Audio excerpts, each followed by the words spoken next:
Highway. It's one thing people don't know. You notice every exit has a number. Yeah. Yes. By international code, the superhighways are built for military use, so that military can get to the closest town very quickly in case of an eventualities. So those are usually mile markers. So when you see exit 6 is actually typically across the globe, means 6 miles from the city, 5 miles from the city. They go decreasing that way, so that when you're at exit number 2, you actually should be 2 miles from the city. So many people don't know that. That is fascinating. I thought it's just a number that we have done at 7 exits now. Yes, I know, right? Yeah, they are mile markers, so that you can estimate how far you are. So if you find yourself in the middle of nowhere and you don't know the town, and you see the next marker is 10, you know you're 10 miles from the next major city, and then it goes like that. And as you move away from the city, the same applies. Wow. But why don't they put that on that side? I will actually do the same. I'll try and measure if it's like exit 14, it will be equivalent to some 22 kilometers. I'll literally do it. I don't know if now they did miles here or kilometers, but like in the US, it's usually miles, and it's very precise usually. Yes. Yeah. That's interesting. But it's also very easy to maneuver along that route, especially if you're using your Google Maps and you're not certain of your exit. It's very precise. Absolutely. And even if you're guiding someone and tell them just take exit 14 or 13 or whatever, it becomes very easy. Absolutely. A lot easier. And that's typically for people like myself who have zero sense of direction, but it really helps when you've got road markers, highway markers that tell you exactly where you are. And so in many respects, they have now hit Thika Road, or the Thika Super Highway as we know it.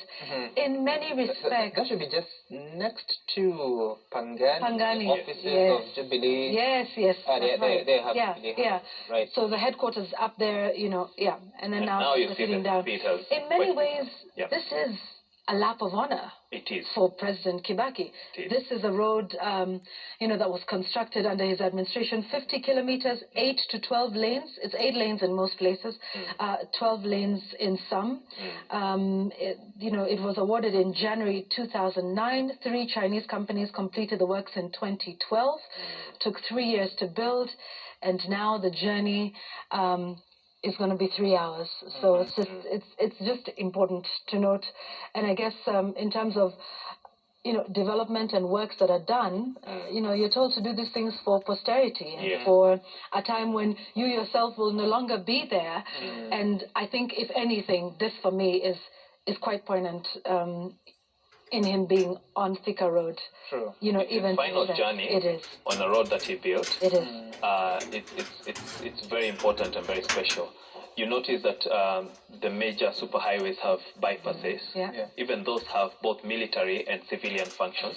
The civilian function is that transnational, like trucks that are moving from border to border, traffic jams are usually associated with the cities. So a bypass, like the name suggests, is supposed to help them bypass the city and keep their pace as they go.